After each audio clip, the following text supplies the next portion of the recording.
Estamos de vuelta, son las 11:16 de la mañana y como prometíamos en el sumario, hoy es un día importante y es, lo hemos comentado tanto mi compañera Gertrude Baeza como yo, que hoy es un día muy importante por lo que conlleva esa lucha, esa eliminación de la violencia de género contra la mujer, y por ello tenemos la siguiente entrevista. Tenemos ya en los estudios de Torrevieja Radio a las psicólogas Claudia Molpeceres, que siempre lo digo mal, Claudia? Todo el mundo, no te preocupes. Y Luisa Echeverri. Chicas, bienvenidas, es un placer teneros aquí. Muchas gracias, Claudia. Y como decíamos, es un día importante. Hoy muchas mujeres necesitan saber que no están solas, que necesitan apoyo, que deben saber que lo tienen y que necesitamos también que cambie la situación y que todo esto mejore. Pero es importante saber contra qué estamos luchando. Es decir, la violencia no tiene por qué ser siempre física. ¿Verdad, Luisa? Sí, así es. Muchas veces cuando hablamos de violencia de género, normalmente las personas lo asocian con golpes o maltrato físico, pero la violencia tiene muchas caras. Entonces tenemos desde una violencia psicológica, violencia económica, violencia social, violencia sexual. Entonces, inclusive, muchas víctimas de este maltrato, de esta violencia, no denuncian ni, digamos, lo hablan con otras personas porque no se identifican como víctimas al no tener esa parte física, al no ser con golpes. Yo creo que incluso la violencia psicológica, ¿no?, está mucho más presente que la violencia física, ¿no? Que el físico ya cuando llega incluso lo minimizas con todo lo que hay detrás. Creo que, por ejemplo, lo que me has dicho antes, Claudia, que hoy en día en las aulas, ¿no?, y los jóvenes se minimiza porque no ven esa serie de conductas tóxicas, no se identifican como realmente una conducta de violencia de género. Sí, de hecho, lo que os contaba fuera de micro es que ha salido esa noticia, os leo el titular, que dice: jóvenes que niegan la violencia de género es una secuela del discurso político y la polarización, y además de los bulos. Es decir, como que se ha hecho esa encuesta en las aulas y ellos entienden que la violencia de género como tal no existe. En la gran mayoría, obviamente había adolescentes que sí que lo reconocían.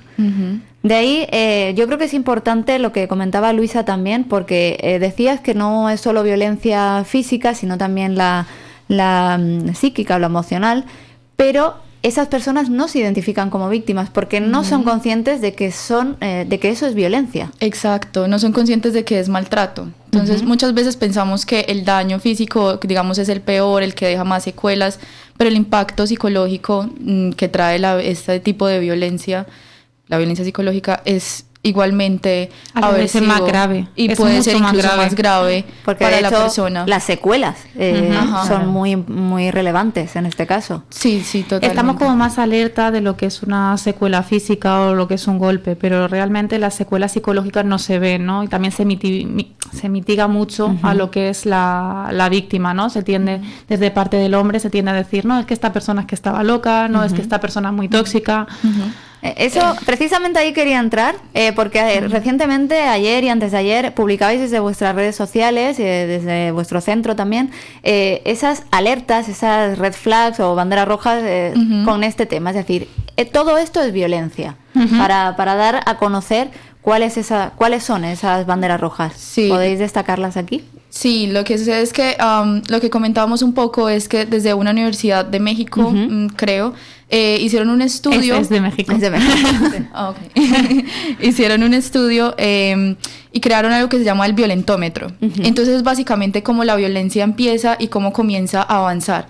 Entonces son esas red flags, como tú mencionas, que muchas veces podemos ignorar porque pensamos, seguro pues es una tontería, se está preocupando o soy por mí, muy sensible, o como cosas así. Exacto. Entonces, por ejemplo, estas bromas hirientes, o comparaciones con otras mujeres. Comparaciones, o cuando ya empieza esta violencia emocional o psicológica de hacer sentirte como humillarte o descartarte, aislarte de toda tu sociedad, incluso a todos tus amigos y familia, hablarle mal de ti, tú eres una persona muy tóxica, eso eres una persona muy mala. Claro. Es decir, ellos necesitan, el maltratador en este caso, alimentar su ego y además sacarte de tu entorno para poder ejercer todo su valor. Exacto, comillas. por eso es lo que te mencionaba, que la violencia no solamente, ni siquiera es solamente psicológica, sino también desde lo económico, desde lo social, porque ¿qué es lo que quiere esta persona? Permear todas las áreas de tu vida. De hecho, luego está el principal agresor y luego está todo el núcleo del agresor, todo lo que lo protege. Normalmente tiene una familia que lo protege y un grupo de amigos también que lo va a proteger. Porque también es habitual, Claudia, que el agresor, esa imagen en el resto de su entorno no se vea. Es decir, El agresor, Ajá. estamos hablando de un narcisista patológico, ¿no? De un Exacto, psicópata integrado. altamente Claro, manipulativo. va a ser muy guapo, muy educado, muy simpático, con mucho don de gentes. Entonces tiene toda la capacidad para absorber a todo el mundo y comentar lo que realmente se ve. Ujú. Exacto, por ejemplo, una de las cosas que el maltratador quiere lograr es hacer sentir culpable a la víctima. Que Claro. ella no se identifique como víctima, sino como la culpable de las agresiones. Es que tú me provocaste, es que lo que decía Claudia, estás loca, o es que eres muy tóxica, o es que estás exagerando. Entonces la víctima empieza a cuestionarse su papel de víctima. Entonces dice, ¿será que es que en realidad sí, es que estoy loca?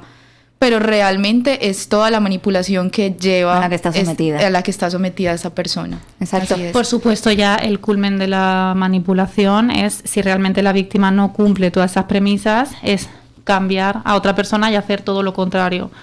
No dejar de machacarla, así que es poner, ¿no? La felicidad y todo eso para que aún la víctima vea, Se sienta aún peor. se sienta aún peor y más humillada, Y como se ves culpe. como tú eres la culpable, ves como yo sí que Ajá. puedo ser feliz. Como o con otra persona todo va bien, Exacto, pero... y exponerlo, es muy importante exponerlo también públicamente. Claro, porque así Exacto. como que Minimizas reafirma... más, Por eso- y minimizas más lo que es el impacto de la persona, de la víctima, y así todo tu núcleo social te va a reforzar más en tus ideas.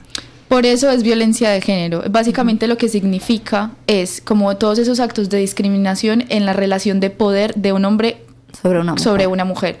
Y esa relación de poder, ¿cómo se muestra? En el escarnio público, por ejemplo. Es decir, como poniendo a la víctima en escena, que todos vean que él puede hacer lo que quiere hacer con esa persona y que ella básicamente no puede hacer nada y que finalmente es la culpable de todo lo que está sucediendo. Bueno, supongo que aquí también la influencia de las redes sociales tiene un impacto muy fuerte también, porque es como que hay mayor control.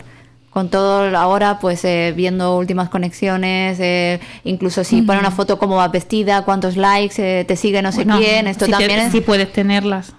Claro, Una de las Sí. principales cosas es que realmente redes sociales no se pueden tener, ¿no? Ajá. O como si que las no tienes- no te dejan, ¿no? no te Si dejan, las tienes tienen exacto. que estar totalmente controladas, es igual que la localización en los móviles. Hoy en día todas las herramientas, ¿no?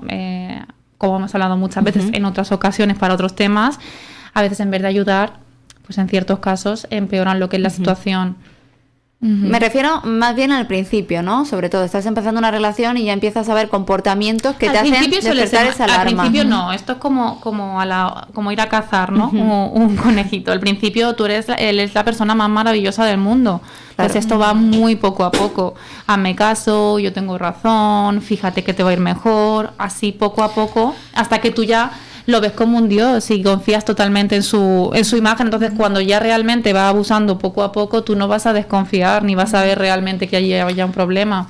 Claro. Exacto, lo que empieza a pasar es como que él te desdibuja como persona, te borra como persona. Entonces, finalmente lo que estás buscando es esa validación de esa persona constantemente, porque él es la fuente de tu autoestima, inclusive él es como, es que yo sé mejor las cosas de lo que tú podrías llegar a saberlas. Entonces, tienes que hacer todo lo que yo te diga. Entonces empieza como, no, es que él me quiere ayudar, o es que él quiere estar conmigo, él quiere que yo esté bien. Y además siento como que se ha romantizado mucho el tema de los celos. Entonces vemos en estas películas adolescentes, por ejemplo, recuerdo una que es 3 metros sobre el cielo. Qué horror. Sí. Es que lo comenté aquí en una ocasión que, de hecho, en mi época, cuando se estrenó la película, que todas éramos más jóvenes, todas las aquí presentes, se romantizó mucho y yo lo veía y decía, pero es que esto no puede ser, Ajá. no podemos estar viendo esto como algo bueno. Yo que Es solo veía Ajá. Mario Casas, pero... Ya.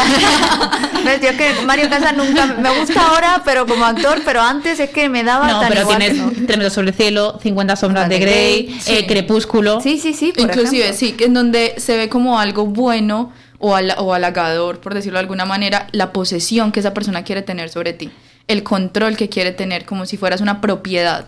de esta persona. ¿Y cómo pintan, ¿no? La mujer, esa persona más débil socialmente, que no tiene tantos amigos, y el más popular, se fija en ella, poderoso, y le cambia toda la vida. Exacto, por eso nuevamente lo de la relación de poder.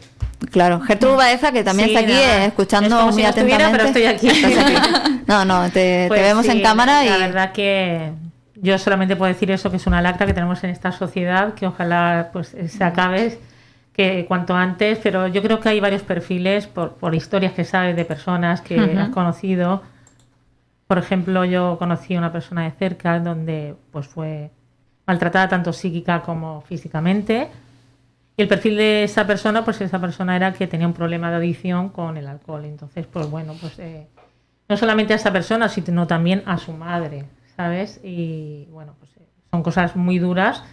Pero no, la adicción no es una excusa, la adicción es un plus más que tal persona. Pero no ninguna excusa, y sobre todo porque, vamos, ver que está maltratando a tu madre, que es terrible. O sea, imagínate lo que le puede hacer a esa persona si está haciéndole eso a su madre, ¿no? De ahí saltamos, por ejemplo, a casos como la violencia vicaria. Claro. Lo que hablamos más de una vez, que un maltratador nunca puede ser un buen padre. Claro, nunca en la vida. Entonces, imagínate eso, o sea, muy duro, y bueno, pues que hay muchísimos casos que, como estáis diciendo, que no simplemente mirar, he visto en el cine la película Spencer, ¿sí? Que habla sobre la fábula de la vida de Diana, más o menos, ¿no? Y bueno, pues de Lady Di. Y de alguna manera ella pues se sentía un poco como que, claro, como todos sabemos, se decía supuestamente que a su marido estaba enamorado de otra, Camila, sí. de Camila. Entonces ella pues se sentía fatal, veía todas esas cosas, entró en bulimia. Pues de alguna manera también es así. De hecho, hay una exposición, ahora no recuerdo, creo que está en Murcia. Yo recomiendo veáis la de Spencer, la están dando ahora en cines, de verdad que merece la pena verla. Pues en esta exposición creo que una de las fotografías es la reina doña Leticia, que sale toda llena de moratones. Entonces quieren hacer reivindicación sobre todo eso, ¿no? Que el perfil de una mujer maltratada no tiene nada que ver con el convencionalismo social que tenemos en la cabeza. Normalmente no es una ama de casa o una persona totalmente económica, ¿no? Claro, por ejemplo, antes de... Y no lo ves, ¿no? O sea, yo trabajo... que no tiene por qué ser de nivel bajo, como muchas veces se ha hablado, claro. Exacto. No, para nada. Exacto, para nada, o sea, yo soy psicóloga, tengo un grupo perfecto de psicólogos y yo en mi caso no lo sabía ver. Es como le decía antes a Claudia, si no llega a ser por la médico y por el trabajo que hicieron en el hospital de Torrevieja de dar la voz de alarma y denunciar en mi caso a mi maltratador, no habría salido, o sea, a día de hoy seguiría ahí. Entonces da igual los recursos que tú tengas, no tiene nada que ver. Porque no tiene nada que ver. Ni tu nivel socioeconómico ni académico. He tenido que llevar mi terapia psicológica, sigo a día de hoy ahí, mi terapia, todas las terapias, porque una cosa es verlo y otra cosa es todas las secuelas, todo lo que tú has sufrido. Sí, es lo que dices, es que hay veces que se asocia, digamos, a pues, un bajo nivel económico para que haya maltrato, para nada. No tienen nada en todas las escalas de la sociedad. Totalmente. Y quizás las personas que tienen más recursos, tanto económicos o intelectuales, quizás es más difícil que salgamos de ahí porque aún lo justificamos más, aún lo intentas ver menos, aún tienes más vergüenza, aún cuesta mucho más dar ese paso. Claudia, como profesional y luego también como víctima, como afectada, ¿qué consejos darías a esas personas, a esas mujeres en este caso, que están empezando a ver que se encuentran en esa situación? Yo tengo que decir que yo como víctima, yo todavía tengo mis secuelas y demás, y yo no trabajo con este colectivo, no considero que puedo dar mi opinión, pero bueno, pues, lo lleva mi compañera pues, Luisa. Como víctima, Claudia, como profesional, Luisa, por favor, ¿qué le diríais a esas mujeres que están viendo esas yo alertas? como víctima te puedo decir que tu instinto te lo dice, que no puede ser que una persona o un amigo tuyo se puede equivocar cuando te dice que esta persona no es la equivocada, pero cuando 3 o 4 personas de diferentes núcleos te están hablando de esta persona, cuando cada vez tus sensaciones de querer morirte porque cada vez te sientes peor, tu instinto te está avisando de algo, y aunque tú no puedas salir, las personas que están alrededor, sobre todo un poco los posts, eran por eso, ¿no? Ya no solo para la víctima, sino para todos los amigos, todos los colectivos que están alrededor, que sepan sostener. O sea, en mi caso, como te conté, si yo no llego a ir al hospital y en el hospital no se inicia el protocolo, no lo habría hecho. Si yo no tengo una red de amigos como tengo y una familia que me haya apoyado, habría sido mucho más más La piel de difícil. gallina. Así Y es. ya Luisa como profesional, que sí que es la que lo trabaja, pues os podrá dar mejor visión. No, pues primero, inclusive, así digas que es más como víctima, es muy cierto. A veces nosotros sabemos qué está pasando adentro, pero hay muchos factores alrededor que evitan que tomemos ese paso de alejarnos o hablar de eso, denunciar. Dime. Que aparte del miedo al agresor, también tienes el miedo al qué dirán y al entorno, ¿no? Ajá. A que te... Entonces, Claro, eso no cesa. Para mí ha sido mucho más duro el sometimiento social que esta persona ha hecho y que sigue haciendo que realmente el agresor. O sea, el agresor sí tiene su orden de alejamiento que no sirven tampoco para mucho, pero bueno, es lo que hay, es todo el sometimiento que hay a, bueno, todo su núcleo familiar, todo su núcleo de amistades, porque es una persona muy influyente y están alimentando, pero ya te digo, con ayuda de tus grupos de contención, como yo digo, amigos, familia y sobre todo, por mucho que tú pienses que estás bien, terapia sí o sí. Es lo necesario. sí, Luisa. total, sí, poder primero decirles que no están solas. Es decir, esto es un tema que a mí me parece que ha avanzado, al menos en el aspecto de poder hablar de esto. Hace mucho tiempo no se hablaba porque se normalizaba mucho estas conductas. Se pensaban que así era como se debía de actuar, que eran normales ese tipo de acciones y pues el papel de la mujer, digamos, igual no era tan relevante. Entonces en este momento ya está sobre la mesa el tema, ya nos estamos dando cuenta de muchísimas cosas, es un tema global, es importante y es de urgencia la prevención de estos casos de violencia. Entonces no están solas, es más importante, digamos, su bienestar que el posible escarnio público al que crean que podrían someterse, cuando en realidad lo que pasa es que muchas veces son nuestros pensamientos los que nos traicionan. Entonces empezamos a crearnos historias de lo que podría pasar, pero en realidad hay más apoyo de lo que creemos que hay. Entonces realmente es como atarse a lo que pasa en la realidad, las cosas objetivas, no a lo que quisiéramos hacer o lo que esperaríamos, a las expectativas, como es que va a cambiar, es que me prometió, es que de pronto yo lo puedo ayudar, es que yo entiendo que pasó por una situación muy difícil. Esa persona no va a cambiar. Entonces a lo que hay que aferrarse, O por lo menos no va a cambiar contigo. Exactamente. Claro. Entonces aquí hay que aferrarse a los hechos. ¿Y cuáles son los hechos? ¿Cómo estabas tú antes de estar con esa persona? ¿Qué es lo que has perdido? ¿Cómo está tu autoestima? ¿Cuántas veces has roto promesas que te ha hecho de cambio y de ese tipo de cosas? Entonces es como estar atentos a los hechos más que a esas sensaciones y a esos pensamientos que podríamos tener de cuidado, porque eso también hace parte de la misma manipulación, el hacer sentir como pena por el maltratador. Claro. Pobrecito. Pobrecito. Me voy a quedar solo. Y entonces, y porque llega un punto en que también te hace creer que no es nada sin ti, que es que él no puede vivir sin ti, ese tipo de cosas. Entonces tú dices, no lo denuncio porque me da pena, ¿y qué le va a pasar? ¿Y qué te está pasando a ti? Sí, porque también es inevitable, eso lo vemos mucho, o sea, hay muchos testimonios de profesionales de la salud que dicen cuando intentan ayudar a una mujer en esta situación que la propia mujer se niegan rotundo. ¿Cómo voy a denunciar a mi marido? Y tampoco, el hombre con el que he pasado 50 años. Ajá, y también es importante realmente no culpabilizar. Creo que es el 60% de los casos denuncia a un tercero.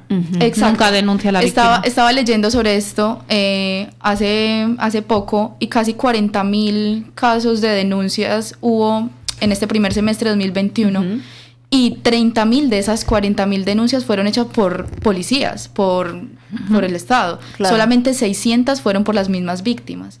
Cada vez denuncian menos. Solo, claro. Bueno, si os parece, me ha llegado un WhatsApp de una oyente que dice así, no voy a decir el nombre, pero me dice: temazo el que están tratando, yo lo pasé durante 25 años, te hunden en la oscuridad del miedo, pero cuando pierdes el miedo, con ayuda, eres el más fuerte del mundo y se acabó el agresor. Te vuelves de acero y puedes denunciar. Y no te importa nada, por eso ahora soy tan atrevida y arriesgada. No temo a nada, pero primero fui felpudo. Gracias, chicas. Bueno, tengo la piel de gallina, pero toda la entrevista, bueno, es un tema... Así es, me ha encantado cómo ella se ha definido, porque es verdad. O sea, tú en ese momento estás... Sí, no, al principio estás congelada y no ves todo lo que está pasando, lo único que te da es pena. O sea, yo recuerdo cuando lo tenían y lo único que lloraba era porque me daba pena. Claro. Lo que le iba a pasar y lo que iba a pasar hasta que ya me dijeron, ¿y tú qué? Ajá. Pues chicas, pero bueno, se sale. Pues un beso a esta oyente que nos ha escrito. Mandamos un abrazo, que muy es grande. una valiente. Sí. También me han llegado mensajes para ti, Claudia. Tampoco puedo decir quién, pero dicen que te mandan un beso y un abrazo grande y que eres toda una valiente. Gracias. Bueno, no te creas que hablar de esto me ha costado y estar aquí. Sabemos que cuesta, mucho, Claudia. pero estar mucho. aquí haciéndolo, la verdad que es un gesto de Ya te valentía. digo que si no fuera por mi terapia y por mis compañeras que te ayudan tanto a eso. Bueno, y que han insistido en que viniera, habría costado, pero bueno. difícil. Pues sí. Pues gracias a ambas. Gracias. Como profesionales está claro que siempre hacéis una gran labor y como mujeres y personas, pues está claro, no hay que decir la gran valía, lo válidas, qué importantes que sois, bueno, que somos, que somos todas mujeres hoy. Sí. Pues gracias por estar aquí en Torrevieja Radio, por darle visibilidad a este tema que, como bien decía, falta visibilidad, falta hablar del tema. Mira, nos llegan más comentarios muy interesantes, grandiosas y valientes. Es nuestra coach, Lili Sánchez, que también está muy metida en el tema. Pues chicas, lo dicho, gracias por estar aquí. Gracias. Me ha gustado mucho la entrevista y sé de buena tinta muy que a los emotiva, oyentes también. Sí, también está todo el mundo muy pendiente de esta entrevista. Gracias a vosotros por invitarnos. Y nada, gracias por venir y bueno, pues a seguir con esta lucha, con esta lacra que podamos acabar y erradicar en cuanto antes. Mano a mano y siempre unidas. Sí.